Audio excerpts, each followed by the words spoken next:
Well, today's going to be a short one. I'm leaving the studio right now to be a speaker at a Planned Parenthood fundraiser. I am a keynote speaker.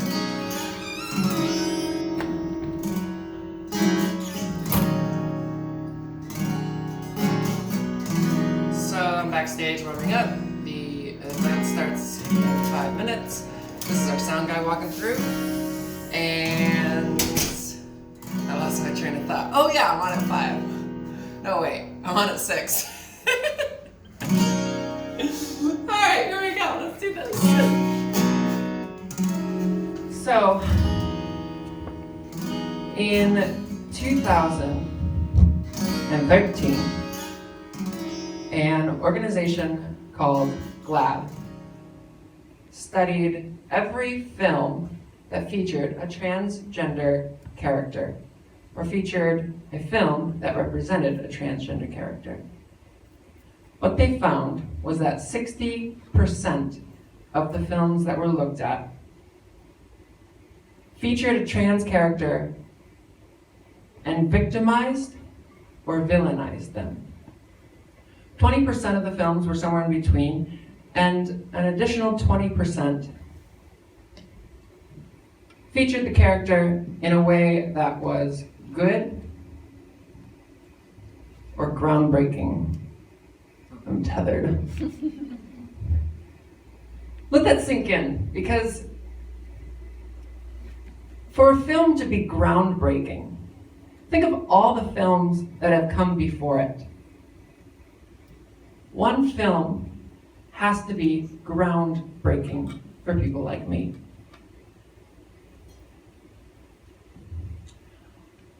Artists and directors, musicians, producers, photographers, artists. We shape society. And that 60% was a director's narrative regarding people like me. That was their prejudice coming through their art. So as I'm telling you my story today, I want you to sit and think and reflect on a film that maybe you've seen a transgender character in. And I want to ask yourself if I represent that character. So I grew up in a really small town. There was 100 people in my graduating class. I'm gonna try not to get tethered on this chair again, but it's inevitable. I realize they can't talk to this side of the room. Hello. Thank you, Mia, I appreciate it. So, a small town, 100 people. That's it. Where I grew up, there was no representation of LGBT. There was one boy in particular who was a very flamboyant gay boy. And I looked at him and I said, that's not me. That's not who I am. That's not my role model. But growing up in such a small town, that's the only representation that I actually had. So I spent all of high school looking at this boy, wondering, am I him? Am I him? Am I him? Mind you, during high school, I was also trying to get by just like everybody else does in high school. But I had one really, really important thing going on. Every time I sat down to do my assignments, every time that I went out to, I did high jump in high school. Every time that I was on the high jump team, when I was in theater, when I was in the choir, didn't matter where I was, every single moment I had this nagging feeling that I wasn't who everyone else said I was. Of course, this really put a big distraction on everything. So I did my best and I got through what I could, and eventually I got news that the school was going to cut the music program. That's how small my school was. We could not afford a music program. So my junior year, I was without music, so I dabbled in theater. That's when I learned I do not like to act. So I spent that year trying to put myself in extracurriculars and doing the things that I thought was right. My senior year, I switched schools to the sister school that was just a couple towns over. And they had a music program that was nationally recognized. We toured all over the United States. We went to states for a show choir competition. And it was the moment in my life, because up until that point, I was in choirs that did not represent music in a decent way, I think is a polite way to put that.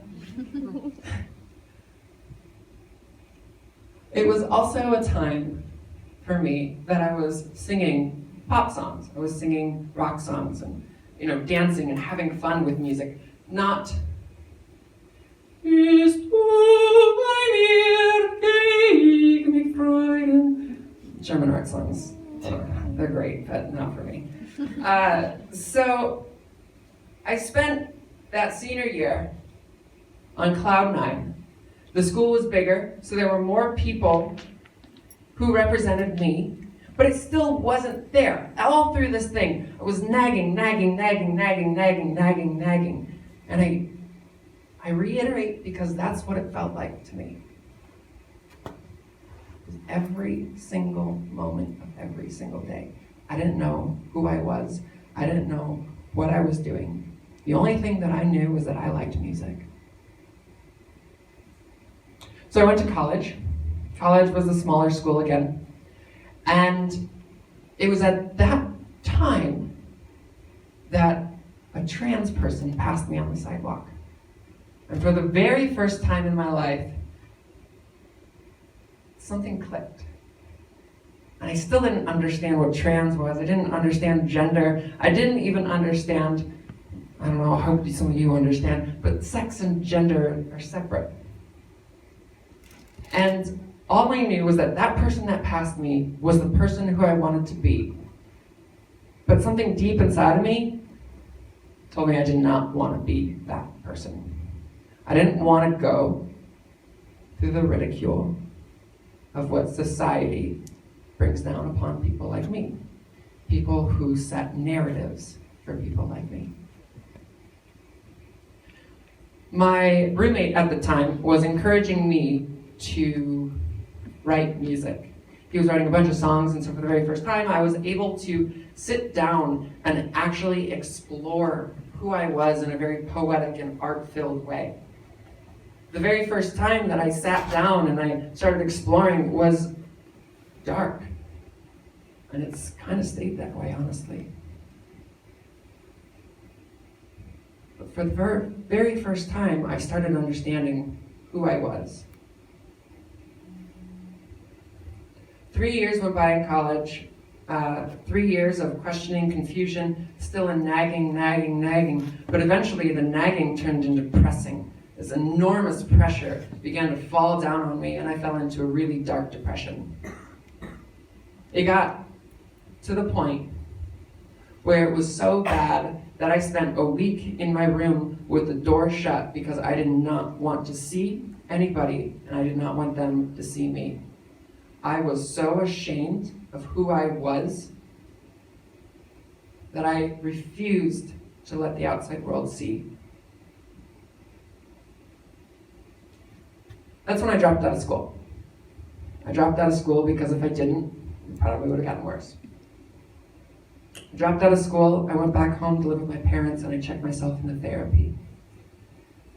When I was in therapy, I started coming out to people, just little by little. But I was still afraid of the word transgender. I still did not want to be transgender. I started coming out to people as gender questioning. Eventually, I worked up the courage to finally say those words, but not to anybody else. I finally said to myself that I'm transgender. I'm transgender. And that hurdle is the best thing that has ever happened to me. Because saying those words and coming out to myself allowed me to flourish into the person that I am today. Nothing was pressing, there was nothing holding me back. I came out to my parents shortly after. My dad and my stepmom were accepting for most of it, but ultimately they decided to kick me out. So I packed up. I went to go tell my mom, hoping that she would be accepting. She was. Very grateful for her. My little brother was accepting as well. Those are the only two people in my life who accept me and my family. My mom I couldn't live with, so I was still on my way to Seattle. I didn't know the city, I didn't have friends here, I didn't know anything about this place, other than I knew it was safe for me, and I knew it was a place where I could start fresh. So I drove for 3 days. I had a small savings in my account, just enough for me to kind of get by, have gas and anything that kind of sprung up. But what I wasn't expecting was the fact that that savings only lasted me for a very short time. Food is expensive. Eventually, my savings dwindled to a point where if I started spending my savings, I wouldn't be able to afford a house. And I knew that. And my rational mind was sitting here thinking, I can't spend this. And every single day that I didn't spend that, spending that money on the burger from Dick's down the street, it just seemed like the best idea ever. It got so bad that I decided to go to the food bank. And when I got to the food bank, I still didn't have a permanent address. I was still living out of my car. So, not having an address in any city as homeless means that you cannot get services provided by the city. So I walked in and I pleaded my case, and after many tears and trials of them just trying to say no, I was eventually let in. But because I was one of the last people in line that day, the food that I was allotted to was about a week's worth of food, and it was all from the bottom of the barrel. It was moldy. Most of it was past due. It was rotten. That's what I was eating for a week. And I am so glad that halfway through that week, I finally found a couch to stay on. Finally, didn't have to starve anymore. Eric Smiley is the person who gave me wings in this town. I didn't know anybody. I had been in my car for about a month now. Had no idea of anybody in this town. And Eric knew everybody. Eventually, he was able to find and secure me a sublease. And then from a sublease, I was able to get a job. And then from a job, I was able to get an apartment, another job, another apartment. I've moved 9 times since I've been here in 3 years. I'm finally stable though. And in fact, I've now been working for myself for 2 years. That's a pretty big accomplishment for somebody who's 25. 2 years. I am now a full-time artist,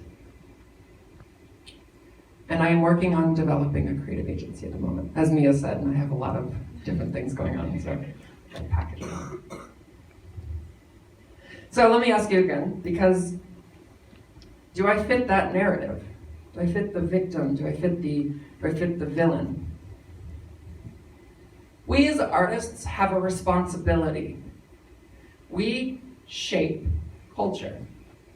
It's what we create, it's what we do that influences so many other people, ideals, and prejudices. We are responsible for shaping society. And it's up to you as you create your art, as you create your music, your film, whatever it may be, to create your art in a way that represents society in a positive way. Thank you.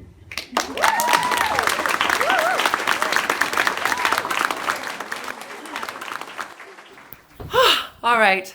Thank you all so much for tuning in. Thank you for watching till the end. I'd just like to thank you all for subscribing, for commenting. I really do read all your comments, even if I don't respond. I love it when you guys comment. Please like this video. And I want to say thank you one more time to all of my Patreon subscribers. You donating allows me to really flourish and give these kind of motivational talks, release more music, release more art. And it's because of you that I'm able to do the things that I'm doing right now. So thank you all so much for watching, and I will see you in the next one.